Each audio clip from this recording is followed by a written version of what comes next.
PSA Reloaded, man. It's your boy 3-Letter Man. Subscribe to the channel. Follow me on Twitter, Instagram. Y'all see where to follow your boy at. Hit the like button also. I appreciate that. Y'all see the title of this particular blog, man.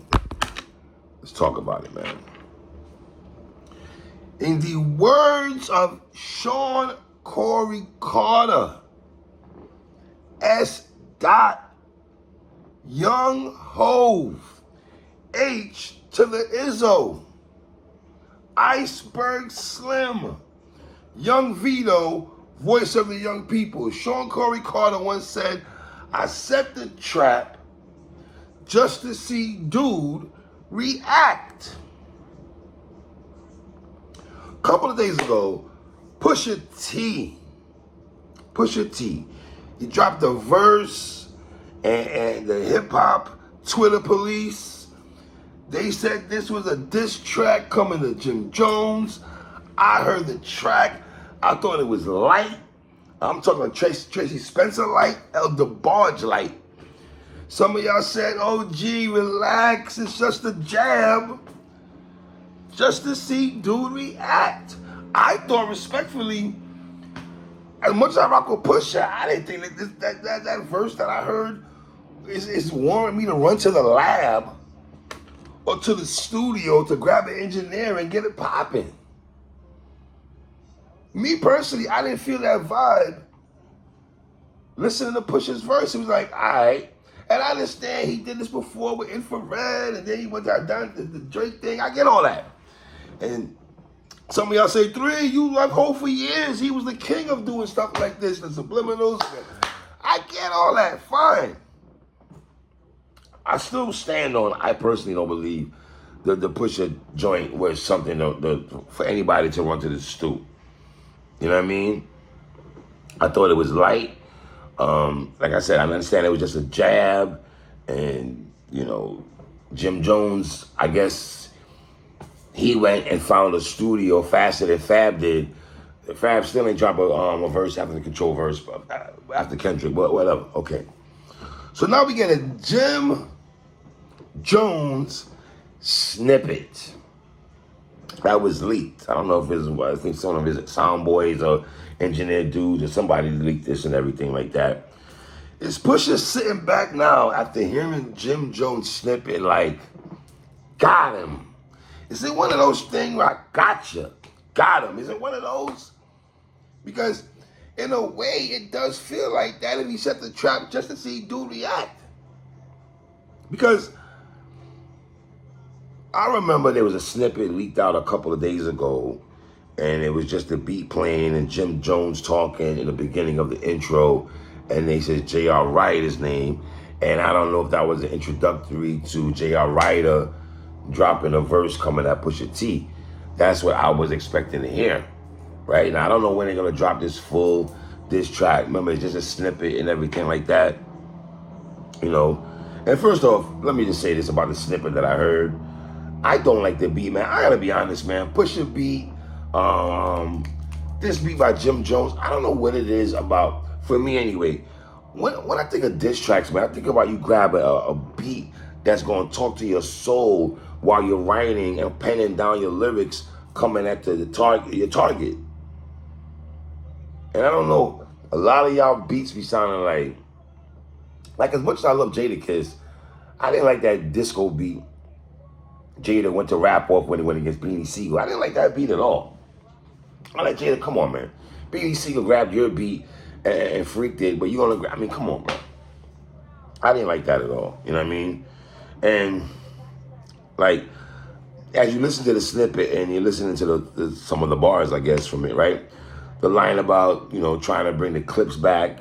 Jim Jones said he had what happened to that boy? We know the clips had that song. It's very telling, though, that Jim takes those kind of what happened to that boy, act like, you know, Pusha ain't had no drinks out here or drinks that he don't know about. Funny how that dynamic works, though, man. Of course, I really got some money. I'll catch you niggas in Paris. You know, I know Kanye and Jay had a song called Paris, and we know Pusha T be at that Fashion Week when he's rocking that Fugazi. I'm sorry, Pusha. I hated the outfit he was rocking, but I rock with you heavy, brother. But I did not like that outfit that you rocked at all, dogs. I didn't like it. I didn't like it. Did not like it. You know what I mean? And also, Jim, I gotta be honest, I don't like your flow too much on this song, man. And I don't like your flow on this, man. And it sounds like you're chasing the beat while you're rapping. It's like you're trying to chase the beat. Why the beat seems like it's too fast for you or something like that, bro. Your flow is off and everything like this. And let me just say this to you out of towners that don't listen to New York hip hop or hate New York rap or whatever. There's a misconception that everybody from New York as a fan of hip hop likes everything that every New York rapper drops. Is false. F-A-L-S to the E. It's false. We are more critical of New York rappers more than any other region. I get at New York rappers more than any other region. This misconception that, yeah, respectfully, y'all out of towners do that in the town. So, oh, you know, he's from my city, so I'm repping. New York, truth be told, New Yorkers don't be on that type of time. Real talk. Now, you might have some Harlem that would sit there and be like, oh, Jim Jones' joint is tough. Or whatever, Dave East lying, calling up Jim Jones, saying that's tough, lying and stuff like that. Neither here nor there. But, yeah, I don't know, man. I think New York people are more critical of New York rappers more than any other region, man. You know what I mean? But I would say this, though. I'll give Jim this. If you want to compare his snippet to Pusha T's verse, who was more direct, I would say Jim Jones is more direct. I think, let me just say this off rip. Both them verses I could do without. I could do without both those verses, whether y'all want to say it's the jab or now Pusha's going to give us the surgical joint. Because that's what I'm expecting now. I'm expecting now for Pusha T to get surgical if he decides to drop a diss track part 2. Because y'all said this was a jab just to say, okay, Jim, are you going to come outside? And I got to be honest, am I interested in a Jim Jones Pusha T beef in 2023? No, I'm not. I'm good of hearing two 40-year-old men going back and forth about a whole bunch of nothing. And to be honest, the culture, as hip-hop culture, we're really 0-2 of both these joints. Let's be clear on that. We are 0-2 of both these joints. This is not, obviously, I know some of y'all don't say it's a snippet. We didn't hear the full song. Fine. I'm just going off some of the bars I heard from Jim. I didn't like the flow. I didn't like the beat. And he's rapping like he's trying to chase the beat, like he's catching up to the beat. Like a relay. I don't know. I don't know. I remember there was a snippet of Clark Kent. He was on a podcast. They have it floating around Twitter right now. And he was saying that, I'm paraphrasing right now, that basically rappers should beware of Pusha T. They should stay away from Pusha T because allegedly, according to Clark Kent, you know, the Clark Kent who said that Dr. Dre Chronic wasn't a classic. Right. That guy. He's saying Pusha got 30 verses for all these rappers, and stuff like that. But Pusha, listen, I am very interested to see what Pusha's gonna do if he decides to come back out, man. You know what I mean? Jim said the only beef you know is Arby's or the Big Mac. Okay, we get it, Jim. Okay, we got that. That was cute. And then Jim taking a shot at Pusha T's brother Malice, saying he did crack. Now, with that crack line that Jim Jones threw at Malice, is that line, just that line alone, is that line strong enough for Pusha T or Malice, both of them, so because now it's gonna be like, okay, does Malice come outside now because Jim had a line directed towards you? Is it more like Malice is gonna be like, hey, Push, you're not gonna go solo dolo on this, twin. I'm jumping on this track with you. And then, respectfully, I mean, is Dipset even strong like they are? As much as I love Cam, Jim Jones, Jewels, and everything. Wait a minute, talking about Swamp.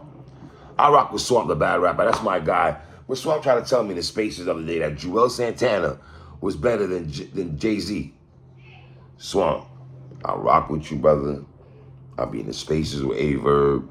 When he try to get at you, I defend you. I think you hold down a whole region. But Swamp, this is going to hurt me more than it hurts you. Ain't no way in hell Joel Santana is better than Jim Jones Swamp. Hey, Swamp. Stuff like that make you lose a battle against A-Verb, Swamp. I'm just keeping it real. Love you, Swamp, but come on, brother. Come on now. We're not doing that. Stay focused 3. I just had to get that out there. That was wild. Right? So does that line by Jim Jones coming at Malice, you know, crackhead talk, is that more like we still not gonna respond? Because now I feel like he has to respond because according to you people, that was a jab by Pusha. He set the trap. Jim react. Now what? Now what? Because that joint that Jim did was alright. It wasn't. I mean, it was alright. It wasn't crazy. From the little that I heard, it was a 3-mic verse. 3-mic verse. A 3-mic verse. 3 mics, man. That verse that was, man. I wasn't scorching, bro. I didn't sit there like, wow, oh, this ain't Jadakiss checkmate. This ain't when the Locks was going at 50 in them cranium, every cheap looch doing 34,000 diss tracks coming at G-Unit. This ain't that, bro. This is not that, bro. This ain't Styles P telling Jay-Z and them how the F y'all the rock when your leader is soft. We not getting them kind of bars. We not getting that in this. We not getting that in this. No. This ain't Curtis by Cameron. You know what I'm saying? You live in Tyson hand-me-downs. This ain't that, bro. This ain't that, man. Y'all leave comments on the bottom, man. Tell me what y'all think about the Jim Jones snippet joint. I don't think it was that crazy, to be honest with y'all, man. And I'm looking forward to see if Pusha's going to respond back, man. It's your boy 3.